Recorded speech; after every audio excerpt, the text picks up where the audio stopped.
Arturo Frondizi.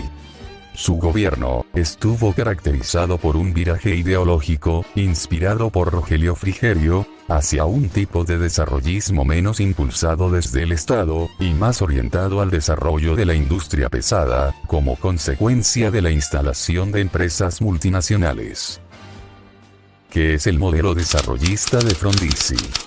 El modelo desarrollista partía de la base que el país estaba subdesarrollado, y que la economía dependía de la importación de insumos y bienes de capital necesarios para la industria, que era básicamente liviana. ¿Qué ideas defendía Frondizi?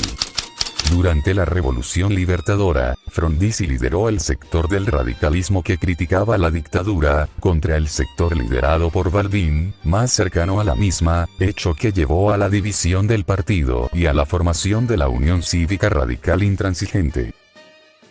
El Movimiento de Integración y Desarrollo, MID, es un partido político argentino de orientación desarrollista, que tiene su origen en un desprendimiento de la Unión Cívica Radical Intransigente, fundado por el expresidente Arturo Frondizi y sus seguidores el 5 de marzo de 1964.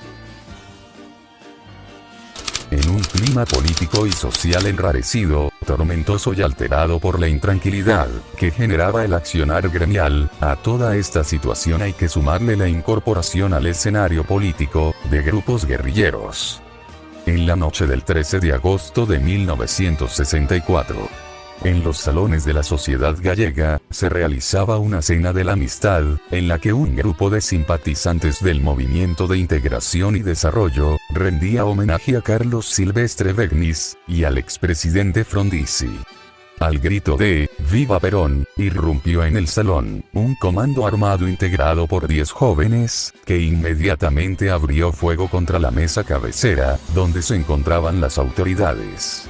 Frondizi y Begnis salvaron milagrosamente sus vidas. El atentado dejó 4 heridos, uno de ellos, Oreste Frondizi, hermano del exmandatario, que fue trasladado en estado grave hacia una clínica cercana.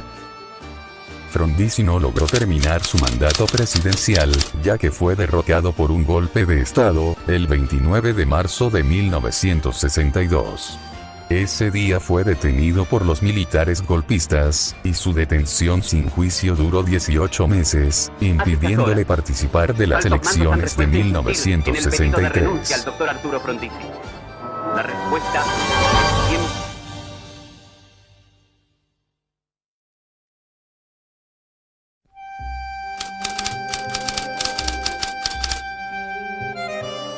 El golpe de Estado militar del 29 de marzo de 1962 tuvo elementos que determinaron que no fuera un militar, sino un civil, José María Guido, quien accediera al gobierno luego de derrocar al presidente Arturo Frondizi. Para haber sido presidente de la nación, Guido es una de las figuras menos estudiadas por la historiografía argentina, en gran medida, debido a lo corto y convulsionado de su periodo de gobierno, que lo llevaron a tener en un año y medio, 5 ministros de Economía. Su breve presidencia, que duró 562 días, se caracterizó por su inestabilidad, causada a su vez por la alta injerencia de los militares en las decisiones políticas, y la ilegitimidad del origen de su presidencia.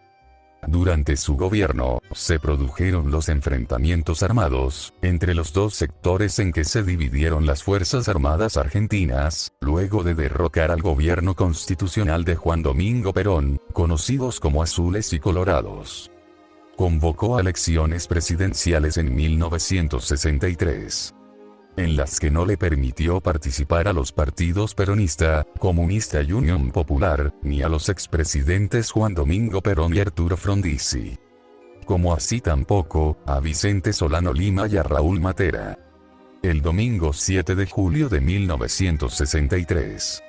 Se realizaron las elecciones, con Perón exiliado y Frondizi preso, y sin que pudieran presentar candidatos.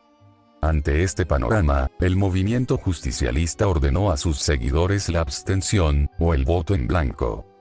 Por su parte, en la Unión Cívica Radical del Pueblo, Ricardo Balbín, cercano al bando colorado, consideró que su partido no tenía posibilidades de ganar, y cedió la candidatura presidencial a Arturo Illia, un médico de la localidad de Capilla del Monte. Los azules, en control del gobierno de Guido, pensaban que las elecciones consagrarían como presidente al general Aramburu, que iba como candidato del Partido Unión del Pueblo Argentino, o al general Onganía. El resultado electoral sorprendió a todos. Como deseaban las Fuerzas Armadas, el voto estuvo muy fragmentado. Illia fue el candidato más votado, pero solo obtuvo el 25,15% del total de votos emitidos, mientras que en segundo lugar salió el voto en blanco, con 19,41% de las preferencias, seguido de la Unión Cívica Radical Intransigente y la Unión del Pueblo Argentino, de Aramburu.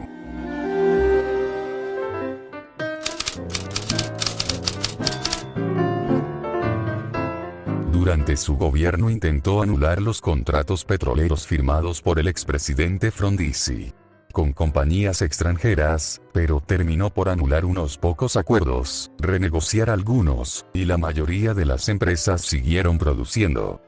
Se fomentó la industria nacional, se destinó el 23% del presupuesto nacional a la educación, la mayor cifra en la historia del país, bajó la desocupación, disminuyó la deuda externa, se llevó adelante un plan de alfabetización y se sancionaron la ley de salario mínimo, vital y móvil, y la ley de medicamentos conocida como Ley Oñatibia.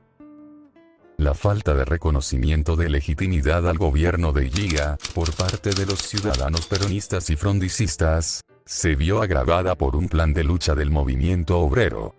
Afectado por la decisión del gobierno de sancionar una legislación sindical sin consultar a los sindicatos y no investigar la desaparición del militante sindical, Felipe Vallese. El gobierno convocó entonces elecciones legislativas para el 14 de marzo de 1965. Debido a la nueva proscripción a nivel nacional, el peronismo se presentó a través del Partido Unión Popular, que triunfó ampliamente en las elecciones, lo que agitó la situación interna de las Fuerzas Armadas. La sociedad rural y la Unión Industrial se habían unido en una asociación antiestatal llamada ACIEL, Acción Coordinada de las Instituciones Empresarias Libres.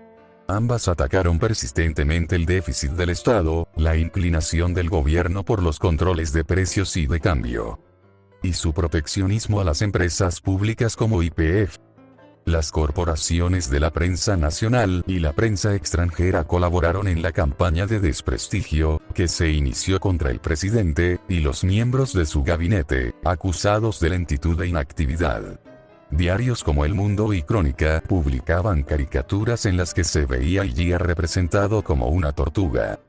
Finalmente, para entonces, Estados Unidos, en el marco de la Guerra Fría, ya comenzaba a promover abiertamente el terrorismo de Estado y la instalación de dictaduras militares permanentes en América Latina. La planificación del golpe para derrocar a Illia, que luego llevaría al poder al teniente general Juan Carlos Onganía, corrió por cuenta del por entonces general de división Julio Rodolfo Alzogaray, con la aprobación del comandante en jefe del ejército argentino, teniente general Pascual Pistarini, y las adhesiones del titular de la Armada Argentina, almirante Benigno Varela, y el de la Fuerza Aérea Argentina, brigadier general Adolfo Álvarez. El descontento militar se combinó con una fuerte campaña de desprestigio, impulsada por sectores económicos conservadores que criticaban duramente ciertas políticas del gobierno radical, como la ley de medicamentos, la política petrolera y cierta autonomía de los Estados Unidos en la política internacional. Finalmente, el 28 de junio de 1966, en una fría mañana de invierno, se produjo el golpe militar en medio de la indiferencia de la ciudadanía. Los militares forzaron a Arturo Illia a abandonar la presidencia y hacerse ellos nuevamente con el poder.